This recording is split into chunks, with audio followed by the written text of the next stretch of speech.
Hi, I'm Stephanie Larson. Thank you for watching this video. I'm just using this as a way to introduce my new series at Ecclesia. It's called Sacred Places. It's a spin on sacred spaces, and I created it just for Ecclesia and specifically for this time of year. It just felt very appropriate for the time after Easter. And it's just where I see God in my life, in my everyday life, in my travels and things like that.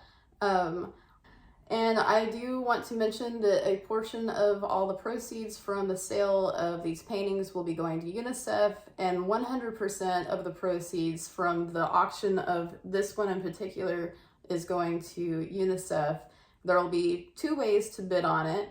One is that you can use the Google form. I'm going to put the link in the description beneath this. And the other one is going to be just like a clipboard.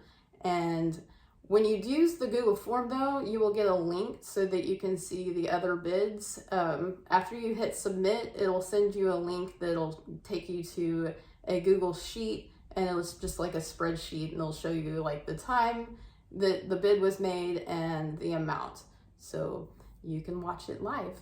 All right, I'll get into the descriptions now. Okay, so this first one is the one that's going for silent auction. It is a painting from a photo that I saw when the war in Ukraine broke out, and it reminded me of a trip to Copenhagen years and years ago. And I had gotten off of a bus and was just surrounded by dry grass and pretty blue sky and a flat horizon all around me. So I was just like thinking about, you know, the universalness of everything and how it doesn't even have to be Ukraine. It could be really anywhere. And I just felt like it would be the perfect first painting for the series. And then this next one, it's actually the centerpiece, I feel like, for the whole series itself. Lots of symbolism. The Death Watch beetle on the right with the skull, and then it tells the story backwards in my vision of rebirth and renewal with the symbols of the sunflowers that I actually painted before the war in Ukraine, and the cicadas, and they're a major symbol of rebirth and renewal, and it's all tells the story from right to left of death and rebirth and spring, and fits perfectly with the time of year right now.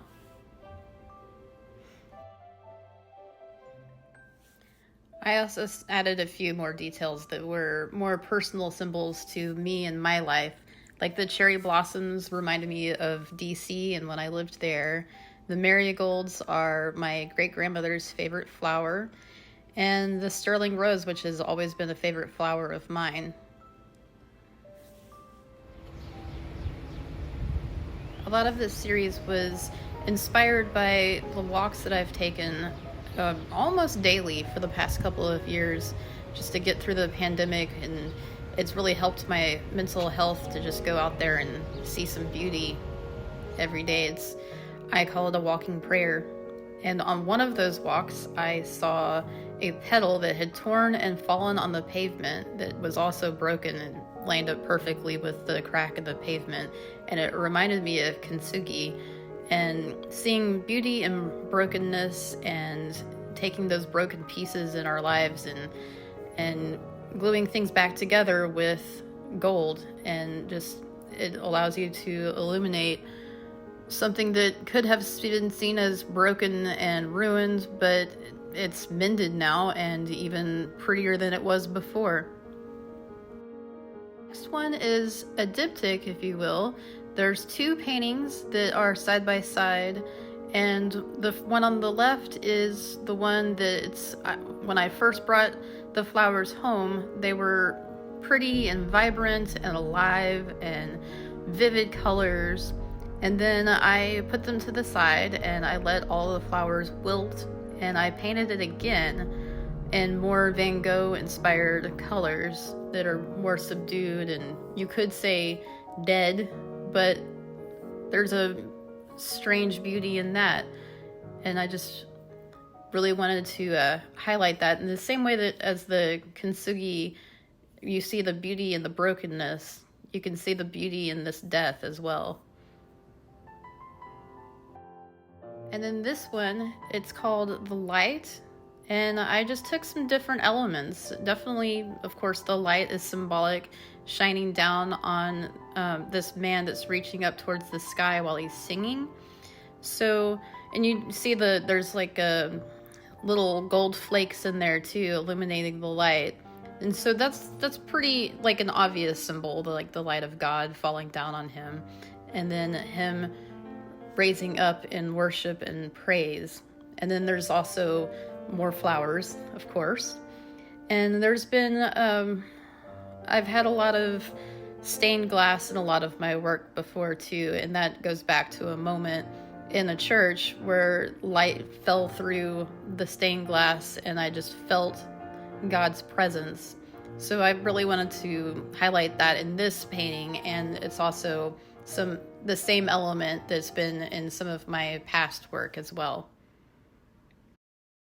And of course I had to include New York City, because of course I did. I moved to New York in the summer of 2004 when I really felt like my life needed a reboot, and it was almost magical. And I saw God in many of the things and the people around me and the events that happened at the time. And I wasn't there for very long, but it was long enough and very life-changing. So I really felt like I needed to include this in sacred places because that city has always been sacred to me. And in that same summer, I lived in Berlin, or a suburb of Berlin, while I was going to school at Freie Universität, taking a German language course. And while we were there, we went to the Buchenwald concentration camp. And I didn't know anything about Bonhoeffer at the time. I was 25 years old. But I knew I was seeing something special when I saw that there was only one cell that had flowers in it. There were flowers in different places all around, but that cell was the only cell that had flowers. So I took pictures of it, thinking that I would just figure it out later. And I did. Many years later, I read some of his books, and it all kind of clicked, and I was just like, okay, I'm really glad that I noted that and remember it and still have photos of it. And I use those photos as references when I painted this one. Okay, well, thank you for watching this video if you've made it this far. And if you have any questions, you can always comment below or send me a message or flag me down at Ecclesia. Thank you.